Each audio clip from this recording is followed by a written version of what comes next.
KSUമായി ബന്ധപ്പെട്ട കാര്യം സൂചിപ്പിച്ചു. അവർ ചില അഭിപ്രായങ്ങൾ പറഞ്ഞു. ഗവൺമെൻറ്റിന് മുന്നിൽ അവർ ചില നിർദ്ദേശങ്ങൾ വെച്ചു. അതുമായി ബന്ധപ്പെട്ട് സ്വാഭാവികമായ ചില കാര്യങ്ങളാണ് അവരൊരു പ്രതികരണം അറിയിച്ചു.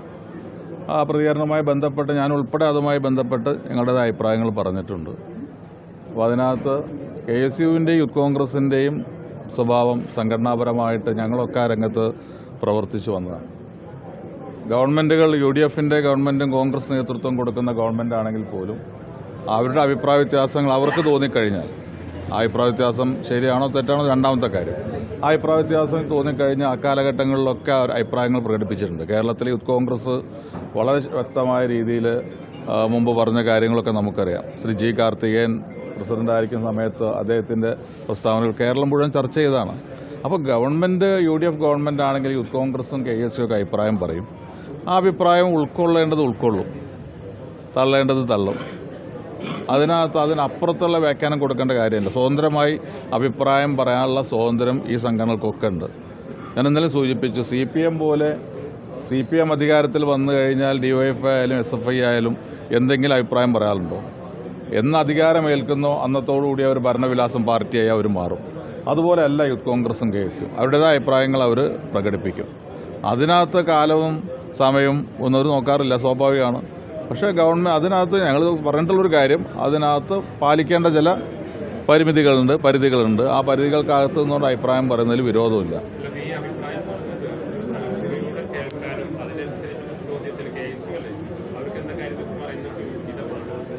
അത്തരം കാര്യങ്ങളിലൊക്കെ നിങ്ങളതിനെ വേറെ വ്യാഖ്യാനങ്ങൾ കാണേണ്ടില്ല. KSUവുമായി ബന്ധപ്പെട്ട പ്രശ്നങ്ങൾ എന്തെങ്കിലും അവർക്ക് അഭിപ്രായങ്ങളുണ്ടെങ്കിൽ അതൊക്കെ തീർച്ചയായിട്ടും പാർട്ടിയും ഗവൺമെൻറ്റും, പാർട്ടി എന്ന് പറയുന്നത് ഗവൺമെൻറ് എന്ന് പറയുന്നത് രണ്ടല്ല. പാർട്ടിയുടെ നയങ്ങൾ നടപ്പാക്കുന്നതാണ് ഗവൺമെൻറ്റിൻ്റെ ഏറ്റവും പ്രധാനപ്പെട്ട ഉത്തരവാദിത്വം. പാർട്ടിയാണ്, മുന്നണിയാണ് തെരഞ്ഞെടുപ്പ് മത്സരിച്ച് മാനിഫെസ്റ്റോ ജനങ്ങൾക്ക് മുന്നിൽ വെച്ചത്.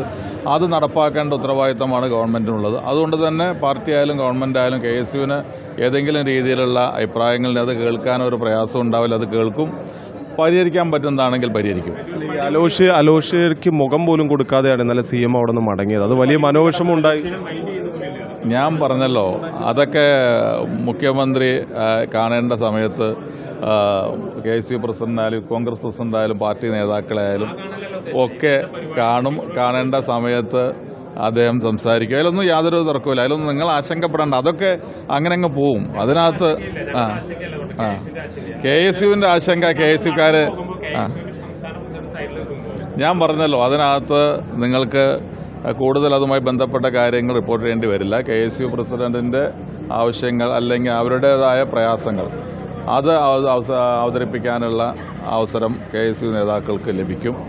അങ്ങനെ വന്നു കഴിഞ്ഞാൽ അത് ഒന്ന് കാണുന്നത് സംസാരിച്ച് വിരിയേണ്ട കാര്യമുള്ളൂ. അതൊക്കെ അത്രേ ഉള്ളൂ. അമിതമായ അത് നടക്കും. നടക്കേണ്ട സമയത്ത്, ഉചിതമായ സമയത്ത് അത് നടക്കും. അല്ല, ഞാൻ പറഞ്ഞല്ലോ, ഏതെങ്കിലും അതിനകത്ത് നമ്മളൊക്കെ പലപ്പോഴും ഏതെല്ലാം രീതിയിൽ എന്തെല്ലാം തിരക്കുമായി പോകുന്നതാണ്. അപ്പോൾ അതിനെ നിങ്ങൾ പല രീതിയിൽ വ്യാഖ്യാനിക്കേണ്ട കാര്യമില്ല. KSUവിൻ്റെ പ്രശ്നങ്ങൾ പാർട്ടികൾക്കും ഗവൺമെൻറ്റുകൾക്കും പരിഹരിക്കാൻ കഴിയുന്നതാണെങ്കിൽ പരിഹരിക്കും.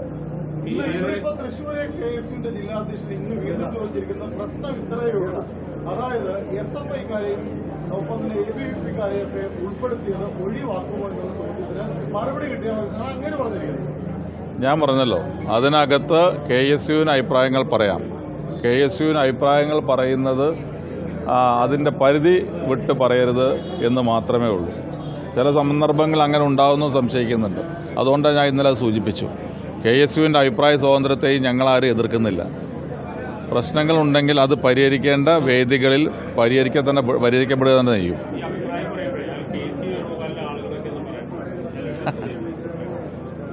കേരളത്തിലെ കോൺഗ്രസ്സുകാർ, അദ്ദേഹം കേരളത്തിലെ നിന്നുള്ള ഇന്ത്യയിലെ ഏറ്റവും പ്രധാനപ്പെട്ട നേതാക്കളുള്ള ഒരാളാണ്. ACCയുടെ സംഘടനാ ചുമതലയുള്ള ജനറൽ സെക്രട്ടറിയാണ്. അപ്പം നാളെ ഞാൻ അഭിപ്രായം പറഞ്ഞാലും, ടാജറ്റ് അഭിപ്രായം പറഞ്ഞാലും, ജോസ് പറഞ്ഞാലും, അല്ലെങ്കിൽ രാജൻ പറഞ്ഞാലും എല്ലാവരും കോൺഗ്രസ് ബന്ധപ്പെട്ട് നിൽക്കുന്നതാണ്. എല്ലാവരും KC വേണുഗോപാലായിട്ട് ബന്ധപ്പെട്ട് നിൽക്കുന്ന ആൾക്കാരാണ്. അത് KPC പ്രസിഡന്റ് ഉൾപ്പെടെയുള്ളവർ, മുഖ്യമന്ത്രി ഹൈക്കമാൻഡിൻ്റെ ഭാഗമായിട്ട് നിൽക്കുന്നവർ അംഗീകരിക്കുന്നില്ല. അപ്പോൾ നിങ്ങളങ്ങനെ ഏതെങ്കിലും കമ്പാർട്ട്മെൻറ്റ് തിരിച്ചതിനെ കാണേണ്ട കാര്യമില്ല. മാധ്യമങ്ങളാണ് പറയുന്നത്, അതിൽ വേറെ ആരെങ്കിലും പറഞ്ഞോ? ഒരു ഇതില്ല. അത് അത്തരത്തിലുള്ള മാധ്യമങ്ങൾ പറയുന്നതിനപ്പുറത്ത് ആ രീതിയിലേക്കൊന്നും അത് പോയിട്ടേ ഇല്ല. കേരളത്തിലെ കോൺഗ്രസിൻ്റെ ഗവൺമെൻറ്റാണ് ഇന്ന് കേരളം ഭരിക്കുന്നത് UDFന്റെ ഗവൺമെൻറ്റാണ്. ആ ഗവൺമെൻറ്റിനെ ശക്തിപ്പെടുത്തി മുന്നോട്ട് കൊണ്ടുപോകുന്ന കാര്യത്തിൽ ഞങ്ങളെല്ലാവരും ഒറ്റക്കെട്ടാണ്. അതിനകത്ത് മറ്റ് യാതൊരു രീതിയിൽ നിങ്ങൾ കാണുന്നത് പോലെയുള്ള തർക്കങ്ങളോ കലാപങ്ങളോ ഒന്നുമില്ല. 2 മാസക്കാലം കൊണ്ട് ഒട്ടനവധി പരിപാടികൾ, ജനകീയ പരിപാടികൾ നടത്തിയ ഒരു ഗവൺമെൻറ്റാണ്. വികസന പ്രവർത്തനങ്ങൾ നടത്തിയ ഗവൺമെൻറ്റാണ്. ആ ഗവൺമെൻറ്റിനെ സംരക്ഷിക്കുക എന്നുള്ളതാണ് കോൺഗ്രസ് പ്രവർത്തകരുടെ ഉത്തരവാദിത്തം. ആ ഉത്തരവാദിത്തം നിറവേറ്റുന്ന കാര്യത്തിൽ എല്ലാവരുമുണ്ട്. ആ ഗവൺമെൻറ്റിനെ സംരക്ഷിക്കുന്ന കാര്യത്തിൽ ഏറ്റവും ശക്തമായ നിലപാടെടുത്ത് മുന്നോട്ട് പോകുന്ന നേതാവ് ശ്രീ KC വേണുഗോപാലുമാണ്. ഓക്കെ.